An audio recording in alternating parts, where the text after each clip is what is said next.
जय श्री राधे। राधा अष्टमी व्रत की हार्दिक शुभकामनाएं। राधा अष्टमी व्रत 31 अगस्त 2025 दिन रविवार को है। व्रत का पारण 1 सितंबर 2025 सोमवार के दिन 6 बजे से लेकर 9:30 बजे तक का है।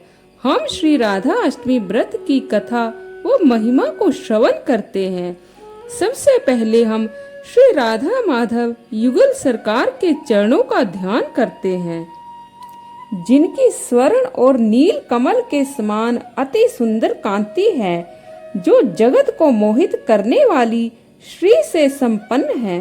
श्री ललिता आदि सखियों से परिवृत हैं, सुंदर नीले और पीत वस्त्र धारण किए हुए हैं तथा जिनके नाना प्रकार के आभूषणों से आभूषित अंगों की कांति अति ही मधुर है। उन अव्यय सुललित युगल किशोर रूप श्री राधा कृष्ण के हम नित्य शरणापन्न हैं। इस प्रकार युगल मूर्ति का ध्यान करके शालिग्राम में अथवा मनोमयी मूर्ति या साक्षात पाषाण आदि की मूर्ति में पुनः सम्यक रूप से अर्चना करें। अब हम महाप्रसाद वितरण की महिमा को श्रवण करते हैं। भगवान को निवेदन किए गए गंध पुष्प माल्य तथा चंदन आदि के द्वारा समागत कृष्ण भक्तों की आराधना करें। श्री राधा जी की भक्ति में दत्त चित्त होकर उनके लिए प्रस्तुत नैवेद्य गंध पुष्प माल्य तथा चंदन आदि के द्वारा दिन में महोत्सव करें। पूजा करके दिन के अंत में भक्तों के साथ आनंद पूर्वक चरणोदक लेकर महाप्रसाद भक्षण करें। श्री राधा कृष्ण का स्मरण करते हुए रात में जागरण करें और सोने की सुसंस्कृत मूर्ति रखकर उसकी पूजा करें। दूसरी कोई वार्ता न करते हुए नारी तथा बंधु बांधवों के साथ पुराण आदि से प्रयत्न पूर्वक इष्ट देवता श्री राधा कृष्ण के कथा कीर्तन का श्रवण करें। इस अष्टमी को दिन रात एक एक पहर पर विधि पूर्वक श्री राधा माधव की पूजा करें। इस प्रकार महोत्सव करके परम आनंदित होकर साष्टांग दंड प्रणाम करें। जो पुरुष अथवा नारी राधा भक्ति परायण होकर श्री राधा जन्म महोत्सव करता है, वह श्री राधा कृष्ण के सानिध्य में श्री वृंदावन में वास करता है तथा भव बंधन से मुक्त हो जाता है। अब राधा नाम की तथा राधा जन्म अष्टमी व्रत की महिमा को श्रवण करते हैं। जो मनुष्य राधा राधा कहता है तथा स्मरण करता है, वह सब तीर्थों के संस्कार से युक्त होकर सब प्रकार की विद्या की प्राप्ति में प्रयत्नवान बनता है। जो राधा राधा कहता है, राधा राधा कहकर पूजा करता है, राधा राधा में जिसकी निष्ठा है, जो राधा राधा उच्चारण करता रहता है, वह महाभाग श्री वृंदावन में श्री राधा जी की सहचरी होता है। हे महाभाग, उनका कथा कीर्तन करो, उनके उत्तम मंत्र का जप करो और रात दिन राधा राधा बोलते हुए नाम कीर्तन करो। जो मनुष्य कृष्ण के साथ राधा का अर्थात राधे कृष्ण नाम कीर्तन करता है, उसके महत्व का वर्णन मैं नहीं कर सकता और ना उसका पार पा सकता हूँ। गंगा गया और सरस्वती सदा हितकारिणी नहीं होती हैं, परंतु राधा नाम स्मरण कदापि निष्फल नहीं जाता। यह सब तीर्थों का फल प्रदान करता है। श्री राधा जी सर्व तीर्थ में ही है तथा सर्व ऐश्वर्य में ही है। श्री राधा भक्त के घर से कभी लक्ष्मी विमुख नहीं होती। ये सब सुनकर मुनि श्रेष्ठ नारद जी ने प्रणत होकर यथोक्त रीति से श्री राधा अष्टमी में यजन पूजन किया। जो मनुष्य इस लोक में यह राधा जन्माष्टमी व्रत की कथा का श्रवण करता है, वह सुखी मानी धनी और सर्व गुण संपन्न हो जाता है।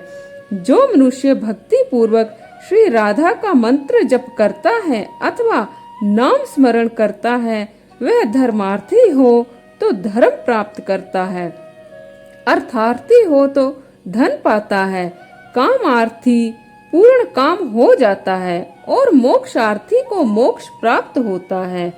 वैश्य कुल में वृषभानु नाम से प्रसिद्ध एक राजा हो गए हैं। वे सभी संपदाओं से संपन्न तथा सभी धर्मों के अनुष्ठान में परायण थे।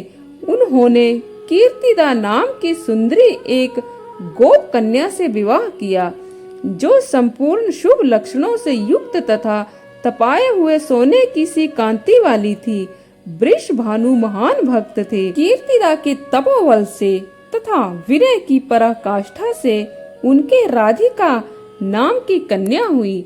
भाद्रपद मास के शुक्ल पक्ष की अष्टमी तिथि को मध्याह्न काल में अभिजीत मुहूर्त तथा अनुराधा नक्षत्र के योग में कीर्तिदा रानी ने राज चिन्हों से सुशोभित इस कन्या को जन्म दिया। उनके अंग प्रत्यंग अत्यंत सुकुमार थे, जिनसे चंद्रमा की सी ज्योति निकल रही थी। उसका सौंदर्य त्रिलोकी में विलक्षण था और शरीर सब प्रकार के दोषों से सर्वथा मुक्त था। अब श्री राधा जी के प्राकट्य का कारण जानते हैं। गर्ग संहिता में आता है, राजा बहुलाश्व के पूछने पर नारद जी कहते हैं, राजन, तुम उन पुरुषोत्तम भगवान श्री कृष्ण की लीला का श्रवण करो। वह पवित्र एवं कल्याण स्वरूप है। केवल कंस का संहार ही भगवान के अवतार में हेतु नहीं है।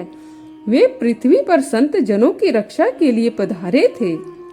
राजन, भगवान ने ही अपनी महाशक्ति को प्रेरणा दी, अतः महाशक्ति ने वृषभानु की पत्नी के हृदय में प्रवेश किया और वे ही श्री राधिका नाम से प्रकट हुई। उनका अवतार एक भव्य भवन में हुआ। वह स्थान यमुना के तट पर निकुंज वन में था। उस समय भाद्रपद का महीना था। शुक्ल पक्ष की अष्टमी तिथि थी। मध्याह्न का समय था। आकाश में मेघ छाए हुए थे। उस समय वृषभानु पत्नी कीर्ति को कन्या दिखाई दी। शरतकालीन चंद्रमा की भांति उसकी कांति थी। रूप मन को हरने वाला था, अतः वे अत्यंत आनंद में भर गई। तुरंत उन्होंने मंगल विधान करवाया और पुत्री के कल्याण की कामना से 2 लाख गौएं ब्राह्मणों को दान की। श्रेष्ठ देवताओं को भी जिनका दर्शन अति दुर्लभ होता है, मनुष्य करोड़ों जन्मों तक तप करते हैं, परंतु जिनका साक्षात्कार नहीं पाते, वे ही श्री राधिका जी वृषभानु के यहाँ स्वयं प्रकट हुई। गोपियों ने उनका लालन पालन किया। यह प्राय सभी जानते हैं। सखियां पालने में राधिका जी को झुलाया करती थी। वह पालना स्वर्ण से बनाया गया था। उसमें रत्न जड़े हुए थे। चारों ओर चंदन छिड़का गया था। प्रतिदिन राधिका का श्री विग्रह बढ़ता जाता था। ठीक उसी प्रकार जैसे शुक्ल पक्ष में प्रतिदिन बढ़ते हुए प्रकाश से चंद्रमा की कला में विस्तार होता है। रास मंडल को आह्लादित करने वाली स्वच्छ चांदनी है, जिन्होंने वृषभानु भवन को अत्यंत उज्जवल दीपावलियों के समान प्रकाशित कर दिया है, तथा जो गोलोक में चूड़ामणि के रूप में विराजमान है तथा भगवान श्री कृष्ण के गले की हार है। उन पूजनीय श्री राधिका जी का ध्यान करके मैं पृथ्वी पर विचर रहा हूँ।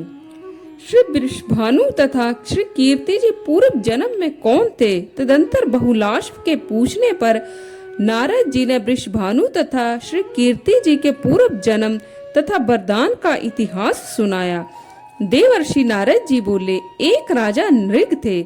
उनके यहाँ सुचंद्र नामक पुत्र का जन्म हुआ। उन्हें साक्षात भगवान का अंश माना जाता था। अर्यम्मा आदि पितरों के यहाँ संकल्प मात्र से 3 कन्याएं हुई। तीनों बड़ी ही कमनीय मूर्ति थी। उनके नाम थे कलावती, रत्नमाला और मेनका। कलावती सुचंद्र के साथ ब्याही गई थी। रत्नमाला विदेह को समर्पित कर दी गई और गिरिराज हिमालय ने मेनका का पानी ग्रहण किया। पितरों ने अपनी रुचि के अनुसार ब्रह्म विधि से यह कन्याएं दान की। रत्नमाला से सीता जी प्रकट हुई। मेनका के गर्भ से पार्वती जी का अवतार हुआ। महामते, इन दोनों की कथाएं पुराणों में जगह जगह वर्णित हैं।